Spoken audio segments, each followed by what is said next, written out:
لوگ فقیر فقراء لوگ، غریب مستحق قسم کے لوگ، جن کو آپ جانتے ہیں کہ یہ بالکل فقیر قسم کے لوگ ہیں، اس کے پاس 2 ٹائم کے کھانے کے بھی پیسے نہیں ہیں، یا اس کے پاس اتنی اس کی سیلری، اتنا وظیفہ، اس کی اتنی تنخواہ ہے کہ گھر کا خرچ بڑی مشکل سے چلاتا ہے، تو آپ اس کو صدقہ دیں۔ یتیم ہے، یتیم کے سر پہ ہاتھ رکھنے کے لیے آپ اس کو صدقہ دیں کہ اس کا والد اس کے سر پہ نہیں ہوئی، یتیم ہے، آپ اس کو صدقہ دیں۔ یتیم اگر بالغ ہو گیا ہے وہ آپ کے صدقے کا مستحق نہیں، وہ خود محنت کر کے کما سکتا ہے۔ یتیم اگر بچے ہیں چھوٹے چھوٹے، وہ آپ کے صدقے کا بہترین مستحق ہے، آپ اس کے اوپر اپنا صدقہ لگائیں، وہ آپ کے لیے بہترین صدقہ جاریہ ہے، وہ آپ کے صدقے سے پلے گا، بڑھے گا، نوجوان ہوگا، تربیت حاصل کرے گا، وہ آپ کے صدقے سے سارے کام کرے گا، تو جب وہ دنیا کے اندر حلال روزی کمائے گا تو انشاءاللہ اس کا برابر اجر آپ کو پہنچے گا۔ پھر اس کے علاوہ صدقہ کرتا ہے، مساجد ہیں، مدارس ہیں، جہاد فی سبیل اللہ ہے۔ پھر ایسا شخص ہے، مسافر ہے، جس کے پاس زاد راہ کچھ بھی نہیں ہے، اس کو آپ اپنا صدقہ دیں۔ پھر آپ کے اڑوس پڑوس ہے، آپ جانتے ہیں کہ اس کی حالت اور کیفیت، اور سب سے بہترین صدقہ اپنے اہل و عیال ہیں۔ پھر آپ کا عزیز رشتہ دار، جو قریبی رشتہ دار ہے، سب سے پہلے اس پہ نظر دوڑائیں۔ آپ کا بھائی بھوکا پیاسا ہے اور آپ اپنی علاج رکھنے کے لیے بڑے بڑے لوگوں کو صدقہ کر رہے ہیں، ایسا صدقہ قابل قبول نہیں ہے۔ سب سے پہلے آپ نے اپنے بھائی بہن، عزیز اقارب، جو قریبی رشتہ دار ہیں، ماموں ہیں، پھپھو ہیں، اسی طریقے سے جو قریبی رشتہ دار ہیں، ان کو صدقے کے لیے تلاش کریں، آپ ان کو اپنا صدقہ دیں۔ پھر اس کے علاوہ دوسرا اہم ترین کام ہے، آج 17 رمضان المبارک ہے، آپ جانتے ہیں کہ اس کے بعد 21ویں شب کو مساجد کے اندر لوگ اعتکاف میں بیٹھتے ہیں، 10 دن کے لیے، کوئی 7 دن کے لیے، کوئی 5 دن کے لیے، کوئی 3 دن کے لیے۔ یہ رمضان المبارک کا بابرکت مہینہ ہے، یہ نیکیاں سمیٹنے کا مہینہ ہے، تو آپ کے پاس فرصت کے لمحات ہیں، فارغ ہیں، آپ کا نفس بہت تنگ کرے گا کہ کیا کرو گے، آپ جا کے قید ہو جاؤ گے، یہ ہو جائے گا، وہ ہو جائے گا۔ نہیں، اللہ کے لیے آپ نے ٹائم دینا ہے، انشاءاللہ آپ نے اس سال اعتکاف میں ضرور بیٹھنا ہے۔ اس میں فائدہ کیا ہوگا؟ آپ مسجد کے اندر جو پڑھے لکھے ہیں، قاری صاحب ہیں، مسجد کے اندر خطیب ہیں، آپ ان سے اپنی دین حاصل کریں، آپ کو جو دعائیں نہیں آتی وہ پڑھیں، آپ اپنی ترتیب سے قرآن پاک کی تلاوت شروع کر سکتے ہیں، آپ اپنے اذکار کی ترتیب بنا سکتے ہیں، آپ اپنا اٹھنا بیٹھنا سونا یہ سب کچھ ترتیب کر سکتے ہیں، آپ اپنی تلاوت قرآن پاک ترجمے کے ساتھ اس کی ترتیب بنا سکتے ہیں۔ یہ سارا کچھ اس وقت ایسے ملے گا کیونکہ آپ کے اوپر دنیا کا کوئی کام نہیں ہوگا۔ تو اس وجہ سے محترم بھائیوں، کتنی زندگیاں گزر گئیں، کبھی ہم نے نہ کوشش کی، نہ نیت کی، نہ ارادہ کیا، نہ دل میں طلب اور جستجو پیدا کی کہ میں اعتکاف میں بیٹھوں۔ اپنے آپ کو کوشش کریں دین کی طرف لانے کی، یہی عمل اللہ رب العالمین کے ہاں قابل قبول ہوگا۔ پھر اس کے بعد 17 رمضان المبارک ہے، ہر بھائی کے اور بہن کے علم میں ہونا چاہیے، یہ وہ دن ہے، بڑا عظیم دن ہے دین اسلام کی، حق اور باطل کی۔ سب سے پہلی جو جنگ ہوئی، جنگ بدر، یہ 17 رمضان المبارک سن 2 ہجری کو ہوئی۔ ہمیں پتہ ہونا چاہیے ہمارے اسلاف کی تاریخ، نبی علیہ السلام کی تاریخ، صحابہ کرام رضوان اللہ علیہم اجمعین کی تاریخ، کہ 17 رمضان المبارک آج ہمارے اوپر تو کیا ٹینشنیں ہیں، دین تو ہمیں فری میں مل گیا ہے، فری میں کوئی قربانی نہیں دی ہم نے دین حاصل کرنے کے لیے، کوئی قربانی نہیں دی۔ ہم سے پہلے جو اسلاف نے دی، 17 رمضان المبارک اللہ رب العالمین نے فوراً اعلان کر دیا کہ اپنے لشکر کو لے کے، صحابہ کرام رضوان اللہ علیہم اجمعین کو لے کے، ساتھیوں کو لے کے جنگ بدر کے لیے بدر کے مقام پر پہنچ جائیں۔ پیارے پیغمبر علیہ السلام حکم دے دیا۔ حالت اور کیفیت کیا ہے؟ ابھی کی یہ گرمی ہم سے برداشت نہیں ہوتی، مکہ کی گرمی، جو لوگ وہاں گئے ہیں یا ان کو پتہ ہے، تپتے صحرائیں، تپتے صحرائی گرمی، جو ریتیلا علاقہ ہوتا ہے وہاں کی گرمی کی بڑی شدت ہوتی ہے، بہت زیادہ تپش ہوتی ہے۔ روزے سے لوگ، صحابہ کرام رضوان اللہ علیہم اجمعین، روزے سے 17 رمضان المبارک اللہ رب العالمین نے اعلان جہاد کر دیا، لوگ جہاد کی تیاری کرنے کے لیے نکلے۔ صحابہ کرام رضوان اللہ علیہم اجمعین روزے سے ہیں، اور میرے قابل احترام بھائیوں، قربانیاں نہیں ہیں تو کیا ہے؟ ان کو کیا ضرورت تھی؟ جس کو چاہیے مرضی جہاد کرے، ورنہ اپنا روزہ رکھے، افطار کرے اور سو جائے۔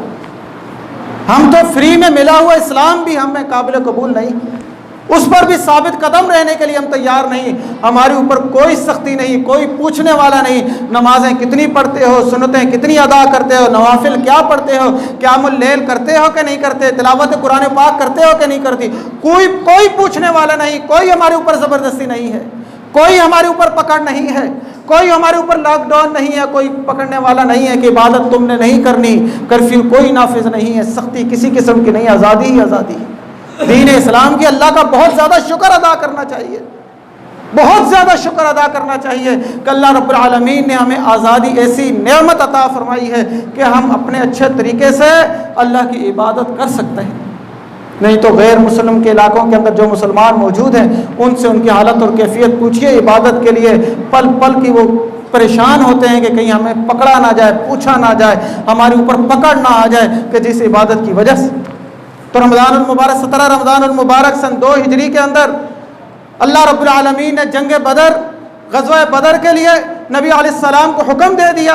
دین اسلام کی سب سے پہلی جنگ ہے، یہ ہمارے علم میں ہونا چاہیے کہ حق اور باطل کا سب سے پہلا جو معرکہ تھا، نبی علیہ السلام مکہ سے نکلے، مدینہ پہنچے، وہاں سے اللہ رب العالمین نے حکم نازل کر دیا کہ اب غزوہ بدر کے لیے نکلو۔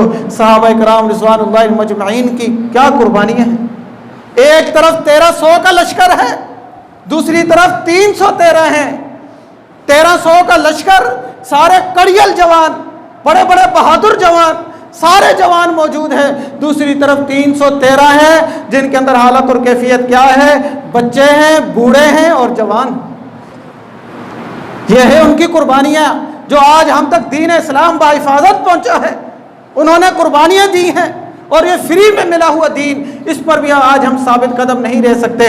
دنیا کے اندر اپنے آپ کو جھوٹی تسلیاں دیتے ہیں دوسروں کے چکر کے اندر آ کر کہ کیسے عمل کریں، کیا کریں۔ میں نے دیکھ لیے دین والے، میں نے دیکھ لیے دین پڑھانے والے، دین پڑھنے والے، بولنے والے، نمازوں والے، ان کی حالت اور کیفیت میں نے دیکھ لی ہے۔ اور میرے قابل احترام بھائیو، جب انسان ان کاموں کے اندر پڑتا ہے، ان چکروں میں پڑتا ہے، نہ وہ دین کا رہتا ہے نہ دنیا کا رہتا ہے، وہ دین اسلام سے خارج ہو جاتا ہے۔ کیونکہ اللہ رب العالمین نے آپ سے آپ کے دین کا حساب لینا ہے، یہ نہیں پوچھنا ہے کہ فلاں دین کے معاملے کے اندر کیا کر رہا تھا۔ تو بیان کر رہا تھا کہ 17 رمضان المبارک کو 313 صحابہ کرام رضوان اللہ علیہ مجمعین، جن کے اندر بوڑھے جوان بچے موجود ہیں، دوسری طرف 1300 کا لشکر ہے، 313 کی حالت یہ ہے، صرف 2 گھوڑے 2 اور 10 اونٹ ہیں۔ حالت اور کیفیت کیا ہے؟ نبی علیہ السلام جہاد فی سبیل اللہ کے لیے نکلے، غزوہ بدر کے لیے نکلے، بدر کے راستے پہ چلیں، تپتی دھوپ ہے، روزے کی حالت کے اندر ہیں۔ صحابہ کرام رضوان اللہ علیہ مجمعین ارشاد فرماتے ہیں تلواریں بھی موجود نہیں، تیر بھی موجود نہیں، بہت کم ہے۔ نبی علیہ السلام نے کھجور کی ٹہنیاں ہاتھ میں دے دی، کہا ایک گھوڑے پہ 3 4 سوار ہوں گے، پہلے ایک سوار ہوگا وہ اترے گا، پھر دوسرا، اونٹ پہ بھی ایسی ڈیوٹیاں لگا دی، بولا اب چلو غزوہ بدر کے لیے۔ اللہ اکبر میرے قابل احترام بھائیو، دوسری طرف کیا حالت اور کیفیت ہے؟ 1300 کا لشکر ہے، سارے جوان ہیں، 600 گھوڑے ہیں اور کئی ہزار اونٹ ہیں۔ صحابہ کرام رضوان اللہ علیہ مجمعین ارشاد فرماتے ہیں کہ ابو جہل کے اس لشکر کے اندر اس نے کہا تھا کہ آج ہم کیا کریں گے، محمد علیہ السلام اور اس کے لشکر کو ختم کر کے اپنا لات منات عزا کی بلندی کے لیے، اس کا نام رکھنے کے لیے، دین اسلام کو صفایا کر کے ہم ناچنے والی ساتھ لے کر گئے، وہاں پر نچوا کر جشن منا کر مکہ کے اندر واپس ہم لوٹیں گے۔ یہ حالت اور کیفیت تھی۔ 600 گھوڑے ان کے پاس ہیں، کئی ہزار اونٹ ہیں۔ صحابی رسول ارشاد فرماتے ہیں کہ ابو جہل کے لشکر کے اندر ایک دن 9 اونٹ ذبح ہوتے تھے، نہر ہوتے تھے، دوسرے دن 10 اونٹ نہر ہوتے تھے۔ وہ ابو جہل اپنے نوجوانوں کو کھلاتا تھا تاکہ تگڑے ہو جائیں لڑائی کے لیے، جہاد کے لیے۔ اور دوسری طرف 313، دل چھوٹا نہ کیا، حق اور باطل کا معرکہ لڑا۔ اللہ رب العالمین نے اتنی کامیابیاں عطا فرمائی، اتنی کامیابیاں عطا فرمائی۔ یہی رمضان المبارک کا بابرکت مہینہ تھا میرے قابل احترام بھائیو۔ اللہ تو ہمارا وہی ہے، نبی بھی وہی ہے، قرآن پاک بھی وہی ہے، کامیابیاں آج ہمارے لیے بھی ہیں، مگر دین اسلام پر استقامت کی ضرورت ہے، قرآن پاک کے ساتھ تعلق کی ضرورت ہے، کثرت کے ساتھ اللہ رب العالمین کے سامنے استغفار کی ضرورت ہے۔ کامیابیاں ہمارے لیے بھی ہیں، ہم بھی روزے کی حالت میں دعا کر کے اللہ رب العالمین سے کامیابیاں حاصل کر سکتے ہیں۔ اللہ رب العالمین نے اتنی کامیابیاں عطا فرمائی۔ صحابی رسول ارشاد فرماتے ہیں ہم اپنی چھڑی کو، اپنی تلواروں کو ہوا کے اندر لہراتے تھے، لہرانے کے ساتھ ہی دشمن کی گردن زمین پہ پڑ جاتی تھی، ہماری تلوار اس کی گردن تک نہیں پہنچتی تھی۔ یہ اللہ رب العالمین کی نصرت اور تائید، مدد تھی خاص قسم کی۔ کن لوگوں کے لیے کہ مٹھی بھر نوجوان مجاہدین اور کئی ہزار کا لشکر ان پر بھاری ہے۔ وجہ کیا ہے؟ ایمان ان پر مضبوط ہے، دل کے اندر ایمان موجود ہے۔ یہ تاریخ کا مطالعہ کثرت کے ساتھ کیا کریں، اس سے انسان کا ایمان تازہ بھی ہوتا ہے، دین اسلام پر ثابت قدم بھی رہتا ہے۔ دنیا کی تنگیوں کے اندر وہ اپنے اوپر لاگو نہیں کرتا، اللہ رب العالمین کے سامنے فریاد رکھتا ہے، وہ دنیا میں بھی کامیاب ہوتا ہے اور آخرت میں بھی کامیاب ہوتا ہے۔ تاریخ کے مطالعے کے لیے سب سے بہترین کتاب ہے اور بڑی آسان اردو کے اندر کتاب ہے، الرحیق المختوم ہے، بڑی بہترین کتاب ہے۔